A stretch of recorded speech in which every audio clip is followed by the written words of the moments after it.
کیا بچے ماں باپ کی ملکیت ہیں؟ بچے ماں باپ کی ملکیت نہیں ہیں۔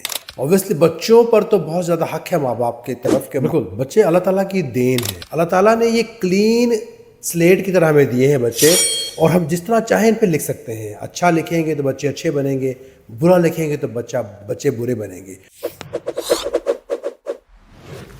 کیا بچے ماں باپ کی ملکیت ہیں؟ وہ ان سے جیسا چاہیں سلوک کر سکیں؟ بچے ماں باپ کی ملکیت نہیں ہیں، مطلب ہے کہ بچے parents don't own their children. بچے اللہ تعالیٰ کی امانت ہیں، اللہ تعالیٰ نے ماں باپ کو دیے ہیں۔ اوبویسلی بچوں پر تو بہت زیادہ حق ہے ماں باپ کی طرف کہ ماں باپ کی بہت زیادہ خدمت ہے۔ بالکل بچے اللہ تعالیٰ کی دین ہے، اللہ تعالیٰ کی امانت ہے، اللہ نے ہمیں دی ہے، اور بچے کو پرورش کرنا اوبویسلی ماں باپ کی ذمہ داری ہے۔ اللہ تعالیٰ نے یہ کلین سلیٹ کی طرح ہمیں دیے ہیں بچے، اور ہم جس طرح چاہیں ان پہ لکھ سکتے ہیں۔ اچھا لکھیں گے تو بچے اچھے بنیں گے، برا لکھیں گے تو بچے برے بنیں گے۔ لیکن ماں باپ پر بھی بہت کچھ ایسے اللہ تعالیٰ نے کنڈیشنز لگائی ہیں کہ وہ بچوں کی پرورش کیسے کریں گے۔ وہ کبھی یہ نہیں سمجھ سکتے کہ بچے جو ہیں ان کی ملکیت ہے۔ بچوں کو اللہ تعالیٰ سے ماں باپ نے مانگ کر لیا ہے۔ یہ ایسا نہیں ہے کہ خود سے آگے ہیں، ان کے لیے دعائیں مانگی ہیں، بہت خواہش کی ہے۔ اللہ تعالیٰ نے ان کی خواہش پوری کرتے ہوئے ان کو بچے دیے ہیں۔ تو کیا بچے جو ہیں اللہ تعالیٰ کی امانت ہے۔ اور میں آپ کو بتاؤں 4 چیزیں اگر آپ کریں گے تو بچوں سے کبھی رسپیکٹ نہیں لے سکتے۔ بچے آپ ہر ماں باپ کی دل خواہش ہوتی ہے کہ وہ رسپیکٹ کریں، اور بچوں کا فرض بھی ہے رسپیکٹ کریں، لیکن رسپیکٹ ارن کرنی پڑتی ہے۔ تو 4 چیزیں ایسی ہیں جو آپ کریں گے اگر، تو آپ بچوں کی رسپیکٹ ہمیشہ کے لیے کھو دیں گے۔ یہ بہت ضروری ہے ماں باپ کو سمجھنے کے لیے۔ پہلی چیز یہ ہے کہ بچوں سے آپ کبھی وائلنٹ، غصے میں زیادہ غصہ نہیں کریں گے، وائلنس گھر میں کریٹ نہیں کریں گے۔ آپ پیس امن کا ماحول دیں گے بچوں کو، تو آپ بچوں سے ایکسپیکٹ کریں گے کہ بچے اچھے بنے، واپس آپ پیسفل بچے بنے جو معاشرے کے لیے بہتر ہوں اور آپ کے لیے بہتر ہوں۔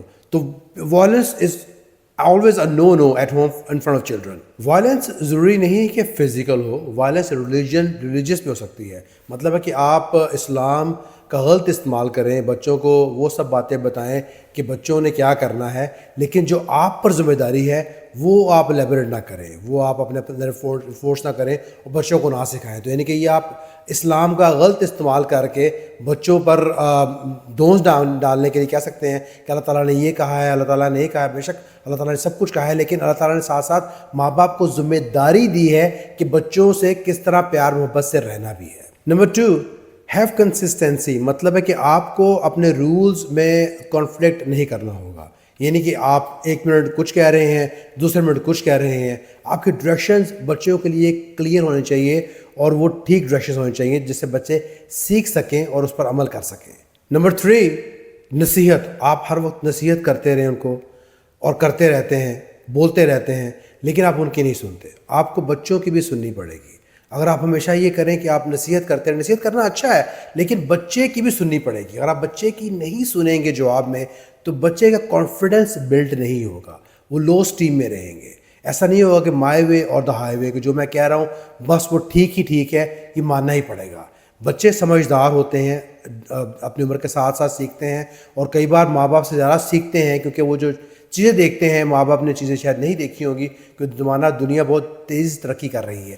تو بچوں کے سننا اور سمجھنا بھی بہت ہی ضروری ہے۔ ہر وقت ماں باپ اپنی ہی ڈونس کرتے رہیں گے کہ میں جو کہہ رہا ہوں ایسے ہی ہے، تو بچے آپ کی رسپیکٹ نہیں کریں گے۔ Number 4، never disrespect your children, مطلب ہے کہ اپنے بچوں کی آپ بلا وجہ بغیر مقصد بے عزتی مت کریں لوگوں کے سامنے۔ مطلب ہے کہ آپ کو اپنے اولاد سے کوئی شکایت ہے، کسی عمر کے بچے بھی ہوں، جب آپ وہ شکایتیں لے کر اپنے رشتہ داروں میں جائیں گے، اپنی بہن بھائی کسی کے پاس باہر کے لوگوں میں کریں گے، ان کی نیگیٹو باتیں کریں گے، تو بچوں کے لیے بڑا مشکل ہو جائے گا کہ اس کو لے کر آپ کی رسپیکٹ کر سکیں، کیونکہ بچے بھی رسپیکٹ ایکسپیکٹ کرتے ہیں۔ ماں باپ کی ذمہ داری ہے کہ بچوں کو سمجھائیں، لیکن سمجھاتے ایسا نہ کریں کہ بچوں کی پرائیویٹ باتیں جو آپ کے ساتھ مسائل ہیں ان کو آپ باہر لے کے جائیں اور بلا وجہ اگر تو آپ سمجھانے کی نیت سے کر رہے ہیں, کسی اسلامک اسکالر سے کر رہے ہیں تو وہ تو ٹھیک ہے, لیکن صرف باتیں کرنے کے مقصد میں, یعنی کہ وہ بھی بیک بائٹنگ میں آ جائے گی کہ آپ بچوں کی باتیں جو کہ آپ کے بچوں کے درمیان ہے وہ لے کر آپ لوگوں سے جب کریں گے, اور جو بچوں کو باتیں پتہ چلے گی گھوم کر, تو وہ اس میں ڈیفینیٹلی رسپیکٹ میں مسئلہ بن جائے گا. اور بچوں کے ساتھ ہمیشہ پازیٹیو بات کریں. بچے اگر چھوٹے ہیں تو ان سے ہم اللہ کی رحمت کی بات کریں, اللہ کے عذاب کی زیادہ بات مت کریں, اللہ کی رحمت کی بات کریں, اللہ کی مرضی کی بات کریں. آپ نبی کریم صلی اللہ علیہ وسلم کی اچھی اچھی حدیثیں بات کریں. بچوں کو پازیٹیو تھنکنگ دیں جب تک بچے چھوٹے ہیں. جب بڑے ہونا شروع ہو جائیں تو پھر آپ ان کو باقی چیزیں بتائیں کہ اسلام میں کیا سختیاں ہیں, اللہ تعالیٰ کی ناراضگی کا وجوہات کیا ہیں اور کیا سزائیں ہو سکتی ہیں. لیکن چھوٹے بچوں کو ہمیشہ پازیٹیو لے کر چلیں. اب ہمارے معاشرے میں بہت عام ہے کہ ماں باپ جب بوڑھے ہو جاتے ہیں تو وہ صبر کی وجہ سے کم صبر کی وجہ سے بچوں کے لیے بہت نیگیٹو باتیں بھی کرتے ہیں. ہر جگہ نہیں ہے لیکن ایسا ہو جاتا ہے. تو ہمیں یہ 4 چیزیں سوچنی پڑیں گی کہ ہم ایسے نہ کریں تاکہ بچے ہماری عزت کر سکیں. دعا کی قبولیت کی کوئی نشانیاں بتائیں. اللہ تعالیٰ سے مانگی ہوئی ہر دعا پوری ہوتی ہے.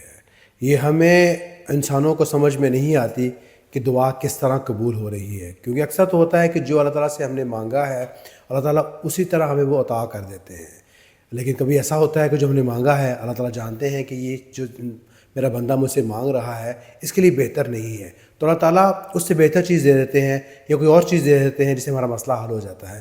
یا کبھی کبھار اللہ تعالیٰ اس دعا کی قبولی میں تاخیر کرتے ہیں کہ جب صحیح وقت آتا ہے اللہ تب عطا فرماتے ہیں.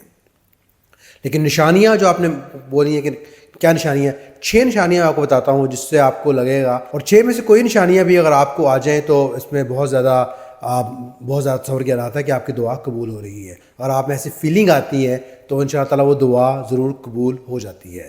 پہلی نشانی, اگر دعا مانگ کر فارغ ہوتے ہیں تو آپ کے اور آنسو آ جائیں, آپ کو انکنٹرول ٹیئرز, آپ کو رونا آ جائے, تو یہ بہت بڑی نشانی ہے کہ آپ کی دعا قبول ہو چکی ہے.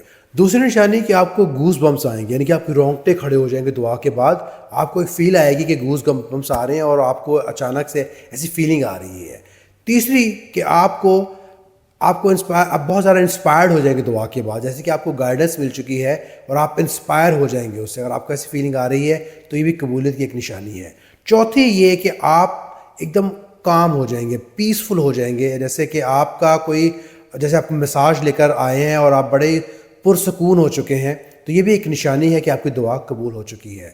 پانچویں, آپ لائٹ ویٹڈ ہو جائیں گے. جو وزن آپ کے اندر تھا جس کسی مسئلے کا, آپ کو لگے گا ایک دم گر چکا ہے اور آپ اس کے وجہ سے بہت ہلکے محسوس کر رہے ہیں. اور چھٹی کہ آپ کا ایمان اسٹرانگ ہو جائے گا, دعا کے بعد آپ کا ایمان بڑھ جائے گا, جو کہ بہت بڑی نشانی ہے کہ آپ کی دعا قبول ہو چکی ہے بہت جلدی سے.